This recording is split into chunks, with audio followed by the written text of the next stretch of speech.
All right, Patrick. Hey, you know everybody's going to be talking about it. You had to talk about it this week because of what happened in practice, the behind-the-back pass, except you did it in a game today. Tell us about that play.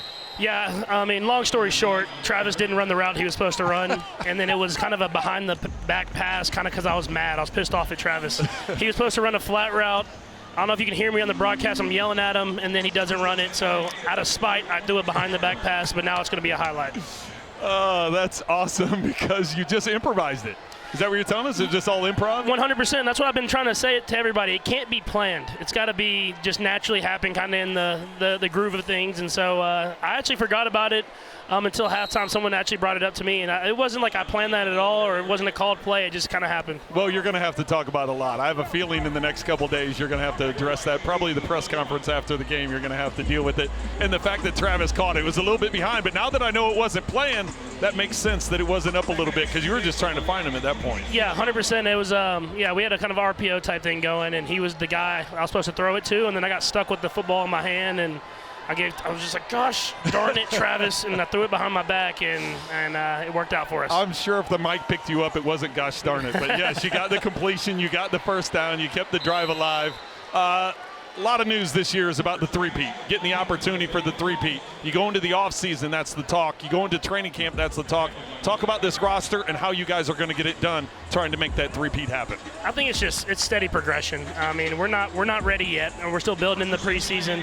Obviously, I think we're playing a little bit better this week than we did the week before, and that's what you want. I mean, you just want to keep getting better and better. And we'll have a few more weeks of training camp back at home in Kansas City, and then we have one more preseason game, and you just want to keep building until you get that first game against a great opponent, and then you want to keep that momentum going throughout the whole season, man. It's a long season. You know that better than anybody. We can't focus on that right now, but we can work on getting better every day.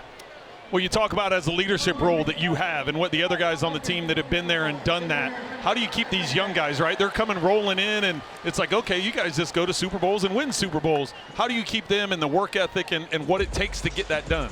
I think it starts with the leaders that we have on the team. It's not just me. I mean, Chris Jones, Travis Kelce, those guys practice hard as anybody, and them to see that these great players practice that hard and this is how you do it, it's the perfect example for me to point to. And so having those guys around me, having guys that have done it before, we put in the work and then we bring those guys with us, and they want to win as much as anybody, not having that Super Bowl ring yet. And so it's a good infusion of young guys that haven't done it yet with the older guys that have, and you kind of keep that energy going. When you see what's happening around this division, changes with the Chargers and a new head coach and some personnel changes over there. You see with the Raiders, they re-sign Antonio Pierce to make him the full-time head coach. And then what's going on in Denver. What about this division? You guys have dominated it since you've been the starting quarterback, and even before that when Andy got here. Just how do you maintain that edge on this division? Yeah, I mean, this division is always a tough division. It's all about its rivalries. It's teams that truly don't like each other on the football field, and everybody gives each other their best shot. And so we really maximize focusing on our division opponents. We know it's going to be a huge deal for us, and so we make sure that we go out there and attack it like that. And there's a lot of great quarterbacks, a lot of great coaches, a lot of great teams, and so we got to focus on what we can do to get better, because we know that they're gunning to win this division like we are, and we go out there and just find a way to win it. The first two games on the schedule are as big as any two games on the schedule because of who they're against and what potentially could be the ramifications down the road. How do you maintain and keep everybody focused on, listen, these are just another game. This is what we have to do to start the season, because whether it's a win or loss, how you're doing that, it does have ramifications later in the year. Do you take those experiences that you've had in previous seasons into these two games? 100%. I mean, if you look at the first game last year and the Lions getting after us and them winning the game, I mean, it's a challenge, man. You have to go out there with the right mindset. I think that's the biggest thing. And you know how we finished with the Ravens. That's a great football team, and we were able to come out victorious at the end of last year. But we know it's right there. It's neck and neck. And so you got to focus on them first and the opponent that they are and how hard of a game that's going to be. And then you try to find a way to win that one. And then the next week you got another great opponent in Cincinnati who we played in the AFC Championship game the year before. And so you want to play the best. That's what this league's about, and we get two of the best right out the gate. Last one, Patrick, and we appreciate your time, taking your time away from the game to talk to us. I know the fans love it. We love it up here. So the final one is just last year. Towards the end of the year, there were some struggles, right? You guys had lost some football games. You got things turned around.